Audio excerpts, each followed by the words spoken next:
જય હિન્દ, વંદે માતરમ। હવે ક્યાંય પણ જ્યારે મુશ્કેલી પડે અથવા કોઈ વ્યક્તિને ટ્રીટમેન્ટ આપવાની હોય, હોસ્પિટલ લઈ જવાનું હોય, ત્યારે બધા 108 નંબર છે તે ડાયલ કરતા હોય છે। પરંતુ આ ઇમરજન્સી ટાઈમમાં જુદી જુદી મુશ્કેલીઓ માટે જુદા જુદા નંબર સરકારે લોન્ચ કરેલા છે। તો હું આજે તમામ નંબર છે તે તમારી સાથે સ્ટેપ વાઇઝ તમને માહિતી આપીશ। તો જ્યારે કે તમારી આજુબાજુ કોઈ ઘટના બને અથવા તમારી સાથે કોઈ ઘટના બને ત્યારે તમારે કયા નંબરનો ઉપયોગ કરવો તે તમને ખ્યાલ હોવો જોઈએ, જેથી કરીને તમે કોઈ વ્યક્તિને મદદ કરી શકો અથવા તમે મુશ્કેલીમાં હો તો તમે પણ મદદ માટે આ નંબરોનો ઉપયોગ કરી શકો। તો સૌપ્રથમ તો 108 કે જ્યારે કોઈ પણ વ્યક્તિને ઇમરજન્સી સારવારની જરૂર હોય ત્યારે તમે 108 નંબર ડાયલ કરો છો, અને આ નંબર તો મોટે ભાગે વ્યક્તિઓને ખબર જ હોય છે। હવે આપણે સ્ટેપ વાઇઝ એક એક નંબર જાણતા જઈએ અને એના વિશે હું તમને માહિતી આપું।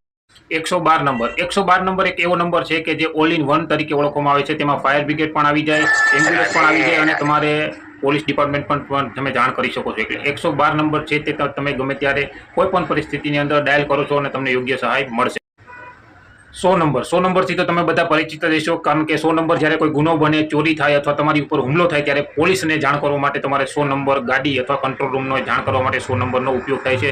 તમે આવી પરિસ્થિતિની અંદર 100 નંબર ડાયલ કરી અને પોલીસ વિભાગને જાણ કરી શકો છો।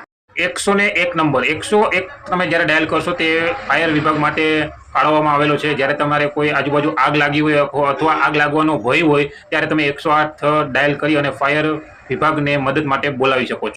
1098 નંબર એવો નંબર છે જે બાળ સહાય હેલ્પલાઇન નંબર છે। તમે કોઈ પણ જગ્યાએ કોઈ બાળકને મુશ્કેલીમાં જો અથવા બાળક સાથે કોઈ ખોટું વર્તન કરતા જો ત્યારે તમારે 1098ની અંદર ફોન કરી અને તમે બાળ સહાય જે હેલ્પલાઇન નંબર છે તેનો ઉપયોગ કરી શકો છો।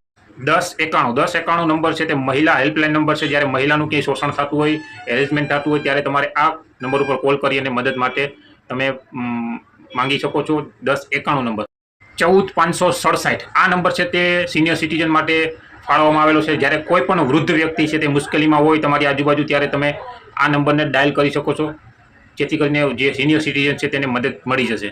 1097 આ નંબર છે તે HIV વ્યક્તિ માટે ખૂબ જ ઉપયોગીનો છે। જ્યારે તમને કોઈ આજુબાજુ અથવા તમને ખુદને જ્યારે HIV ના લક્ષણો દેખાય તમે 1097ની અંદર કોલ કરશો એટલે તમને ફ્રીની અંદર માહિતી આપવામાં આવશે અને તમારી માહિતી છે ગુપ્ત રાખવામાં આવશે। એટલે HIV જે રોગ આવે છે તેના રિલેટેડ નંબર છે તે 1097 છે, તેનો ઉપયોગ તમે કરી શકો। અને લાસ્ટમાં 1930 નંબર આ નંબરથી તમે લગભગ પરિચિત છો, કારણ કે અત્યારે બધે તમને 1930 નંબરના જે બોર્ડ મારેલા જોવા મળે છે। જ્યારે સાયબર ક્રાઇમ તમારી સાથે કોઈ ઓનલાઈન ફ્રોડ થાય, તમારા પૈસા બેંકમાંથી ઉપડી જાય ત્યારે તમારે 1930 નંબરનો સંપર્ક કરવાનો હોય છે, જેથી કરીને સાયબર ક્રાઇમ જે વિભાગ છે પોલીસનો તેની અંદર તમારી ફરિયાદ નોંધવામાં આવશે અને તુરંત જ યોગ્ય કાર્યવાહી કરવામાં આવશે। તો આવા જુદા જુદા નંબર છે તેની તમને માહિતી હોવી જોઈએ, જેથી કરીને તમે ક્યાંય પણ કોઈ પણ પરિસ્થિતિમાં મદદ માટે તેને ડાયલ કરી